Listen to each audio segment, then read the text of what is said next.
Аса қамқор, ерекше мейірімді рахымды Алланың атымен бастаймын. Мынау алдарыңыздағы жазғы көрініс. Көгалда жайылып жүрген сиыр, ортада шөп арасында жатқан тас, алдыңғы планда тал суреттелген. Бұл суретті суретші тілімен этюд деп айтады. Этюдтің жалпы түсінігі жедел түріндегі далада салынған сурет. Этюд майлы бояумен және акварельмен салынады. Мұндай суреттерде деталдар салынбайды. Яғни суреттің сұлбасы, жалпы көрінісі және бояуының жақсы араласып, өз орнын табуы қолға алынады. Сурет салғанда әр суретшінің өзінің сурет салудағы шеберлік қасиеті, әрі технологиялық орындау стильдері, сондай-ақ кесті мен бояуды қолдануда өзіндік ерекшеліктері болады.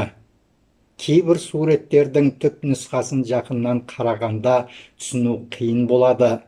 Бұл бір бояуды үст-үстіне жағып қойған түсініксіз көрініс болып байқалады. Алғашқыда бұл да сурет па деп қалуыңыз әбден мүмкін. Десе де, суретті көзден алыстатып, әрірек апарсаңыз, онда не салынғаны айқындала түседі.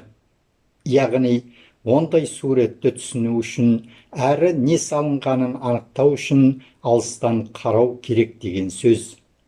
Сонда ғана ол панода не салынғанын түсіне бастайсыз. Суреттің сыры деген осы. Жалғыз ол емес, суреттің жасырын сырлы жақтары өте көп. Қолданылған мазоттар мен кенепке жағылған майлы бояудың қалың не жұқа жағылуына да бірден бір байланысты болып келеді. Көріп отырған мына көрініс майлы бояумен салынған сурет. Мұндай суреттерді салу үшін суретшіде жұқа фанерден арнайы жасалған қобдиша жәшік болады. Ол қобдишаны этюдник деп атайды. Бұл қобдиша өте жинақы жасалған, әрі жиналмалы 3 аяғы бар. Арқаға асып жүретін белдігі бар. Әрі этюдниктің үлкен кішісі болады. Бұл табиғатта жүріп сурет салуға арналған құрал.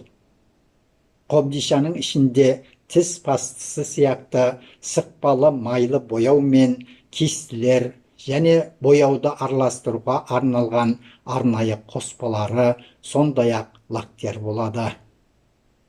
Сол қобдишада бояу мен бояуды бір-біріне қосып, түрлі түстер шығаратын жұқа тақтайша болады. Ол палитра деп аталады.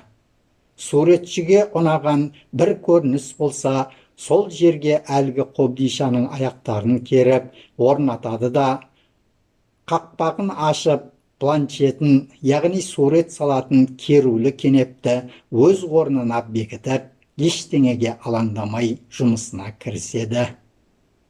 Айта кететін және бір мәселе, этюд ол жоғарыда тоқталғанымыздай жедел түрінде және суреттің сұлбасы ғана салынады. Ал пейзаж деп асықпай отырып, айқын, анықта түсінікті салынған табиғат көрінісін айтады.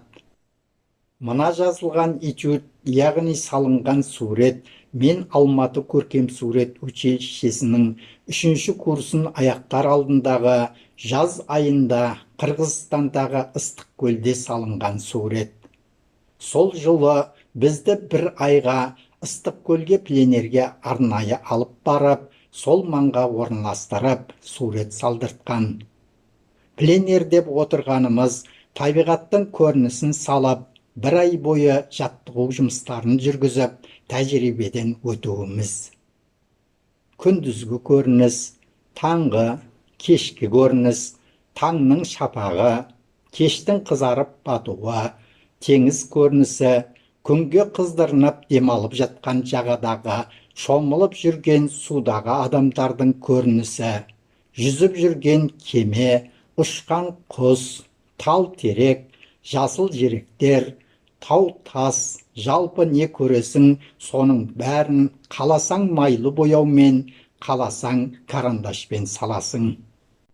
Әйтеуір күніңді бос өткізбей, таңнан қара кешке дейін сурет салумен айналысасың. Тапсырылған жұмыс живопись, рисунок, композиция. Осы тапсырмалар бойынша бір ай ішінде бірнеше суреттер дайындау керек.